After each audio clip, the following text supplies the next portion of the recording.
नमस्कार, उमेश 24 चॅनलमध्ये आपल्या सगळ्यांचं पुन्हा एकदा स्वागत आहे। मेळघाट व अचलपूर विधानसभा मतदारसंघातील पाणी टंचाईवर बच्चू कडूंचे ठिय्या आंदोलन। अचलपूर विधानसभा मतदारसंघ मेळघाटातील नागरिकांना प्रशासकीय दिरंगाई आणि यंत्रणेच्या निष्काळजीपणामुळे पिण्याच्या पाण्यापासून वंचित राहण्याची वेळ येत असल्याचा आरोप करत आमदार बच्चू कडू यांनी महाराष्ट्र जीवन प्राधिकरण आणि जलजीवन मिशन प्रशासनाला कडक इशारा दिला होता। मेळघाट संघर्ष यात्रेदरम्यान त्यांनी पाणी प्रश्नावर तीव्र आंदोलन छेडण्याचा इशाराही दिला होता। याच आंदोलनाच्या दुसऱ्या टप्प्यात गुरुवारी अमरावती येथील महाराष्ट्र जीवन प्राधिकरणाच्या प्रादेशिक कार्यालयात बच्चू कडू यांच्या नेतृत्वाखाली आंदोलन करण्यात आले।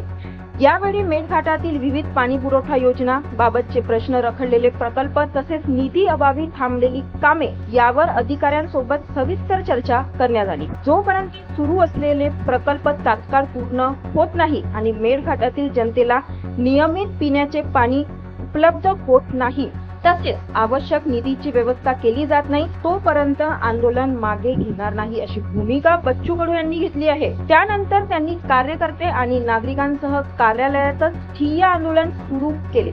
बच्चू कडू आंदोलनाला बसल्याची माहिती पसरताच प्रशासनात एकच खळबळ उडाली आहे। विविध स्तरावर हालचाली सुरू झाल्या आणि प्रश्न सोडवण्यासाठी तातडीने प्रयत्न करण्यात आले। दरम्यान महाराष्ट्र जीवन प्राधिकरणाच्या सचिव रंगा नायक यांनी बच्चू कडू यांच्याशी संपर्क साधून सध्या अस्तित्वात असलेली पाणी पुरवठ्याची कामे ही उन्हाळ्यात तात्काळ पूर्ण झाली पाहिजे, अन्यथा ही पावसाळ्यानंतर पूर्ण करावी लागेल। यामध्ये वाढू निधीची गरज पडणार आणि त्याला वेगळी मान्यता घेण्याची गरज पडणार। ही प्रक्रिया अडचणीची होईल, म्हणून सदर कामे ही पावसाळ्याच्या पूर्वी वेळेत पूर्ण झाली पाहिजे।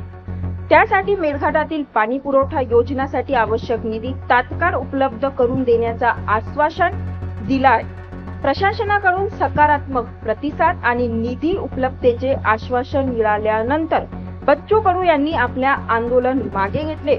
मात्र आश्वासनाची अंमलबजावणी झाली नाही तर पुन्हा तीव्र आंदोलन छेडण्यात येईल असा इशारा त्यांनी यावेळी केला आहे। अशाच नवनवीन अपडेटसाठी बघत राहा उमेश 24 चॅनल।